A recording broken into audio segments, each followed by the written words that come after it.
সবাই সবাই আমরা এখন যাচ্ছি উমার বাড়িতে। আজকে ওদের বাড়িতে বিপত্তারিণী পুজো, তাই সন্ধ্যাবেলা এখন আমরা সব বান্ধবীরা মিলে, দেখো সামনে পেছনে আমরা প্রায় পাঁচজন কি পাঁচজন উমা কখন থেকে ফোন করছে, কিরে তোরা কোথায়, কিরে তোরা কোথায়। আমাদের আসতে একটু দেরি হয়ে গেল, তাই একটু তাড়াতাড়ি যাচ্ছি। হ্যাঁ হ্যাঁ, খুব ভালো লাগছে। বিপত্তারিণী মা সবার মঙ্গল করুন, সেই কামনা তো সবসময় থাকে না, সবাই ভালো থাকুক। এই যে আমাদের দুর্গা বাহিনী ঢুকছে, ওইদিকে রাস্তা দিয়ে ঢোকো। এই যে উমার বাড়ি, পুজোর জন্য লাইট দিয়ে কি সুন্দর সাজিয়েছে দেখো। আর দুর্গা বাহিনী তো আস্তে আস্তে ঢুকে যাচ্ছে। ঢুকেই পড়েছি উমার ঘরে। আর দেখো অনেকেই এসছে, ওই যে তাপসী বসে আছে, আমার অনেক ছোটোবেলার বন্ধু। আর আমাদের তো আসতে একটু দেরি হলো, কেন কি আমাদের বন্ধুরা এক একজন এক এক জায়গায় থাকে। রাধা থাকে ইছাপুরে, নূপুর থাকে জগদ্দল, আর আমরা সবাই শ্যামনগর। সবাই একত্রিত হয়ে আস্তে আস্তে একটু দেরি হয়ে গেছে। চলো আগে ঠাকুরের সামনে পৌঁছে যাই। এই দেখো বিপত্তারিণী মা, কি সুন্দর মায়ের রূপ, একদম কি বলবো, মায়ের তো কোনো বর্ণনা করা যায় না। মা তো মাই। পুজো হয়ে গেছে এই খানিক আগে, আমরা পুজোর শেষেই এসেছি। এখন আগে সবাই মাকে দর্শন করে নিচ্ছি। আর এই বিপত্তারিণী মায়ের পুজো না একদম দুর্গাপুজোর মতোই নিয়ম।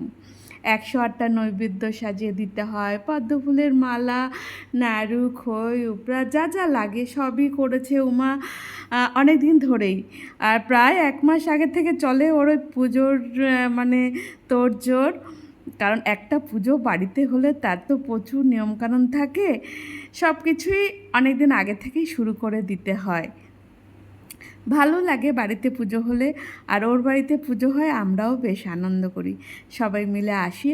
আজও যেমন এসেছি, প্রত্যেক বছরই হয় এই পুজোটা। এই যে এসে সবাই আমরা আগেই ঠাকুর ঘরে ঢুকেছি, সবাই ঠাকুরকে নমস্কার করে নিচ্ছি। সত্যি সত্যি পুজোর সময় এলে মন একদম শান্তিতে ভরে যায়। বিপত্তারিণী মা সবার মঙ্গল করুক, সবার ভালো হোক। আমিও চলে এলাম ঠাকুর ঘরে, ঠাকুরকে নমস্কার করে। কদিন আগেই গেল রথযাত্রা, আজ বিপত্তারিণী পুজো, সামনে আবার আসছে ভাদ্র মাসে জন্মাষ্টমী, কৃষ্ণের পুজো। একে একে চলছে আমাদের পুজোর পালা। আর রথের দিন তো দুর্গাপুজোর কাঠামো পুজো হয়, মানে দুর্গাপুজো আসন্ন বলা চলে।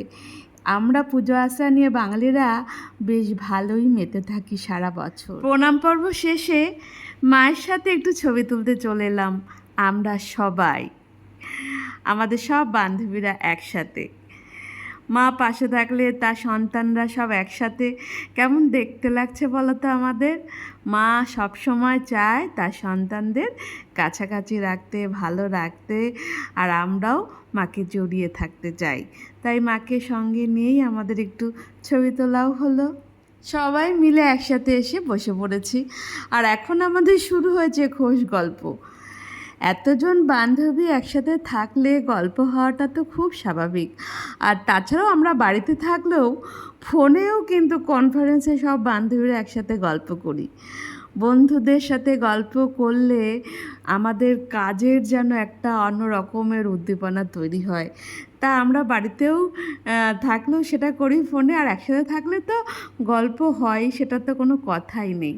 আর এদিকে চলে আসছে প্রসাদ, গল্প করতে করতেই এবার প্রসাদ খাওয়া হবে। আর ঠাকুরের ভোগ আমরা সকলেই খুব খুব খুবই ভালোবাসি খেতে। ঠাকুরের প্রসাদ সামনে এসেছে, আর বসে থাকতে পারছি না, খাওয়া শুরু করে দিই। ঠাকুরের প্রসাদের যে একটা সুন্দর গন্ধ আসে না, সেই গন্ধটা নাকে গেলেই মনে হয় কতক্ষণে প্রসাদটা মুখে দেব। বাড়িতে আমরা সকলেই তো কম বেশি খিচুড়ি রান্না করি, তবে ঠাকুরের ভোগের প্রসাদের যে স্বাদ গন্ধ হয়, সেটা কিন্তু ঘরের খিচুড়িতে হয় না।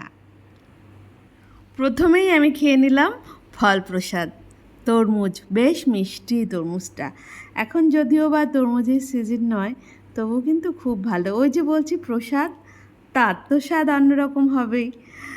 আর প্রসাদের মধ্যে কি কি আছে জানো তো? আছে ফল প্রসাদ তো আছেই, তার সঙ্গে খিচুড়ি, লাবড়ার তরকারি, চাটনি, পায়েস আর মিষ্টি।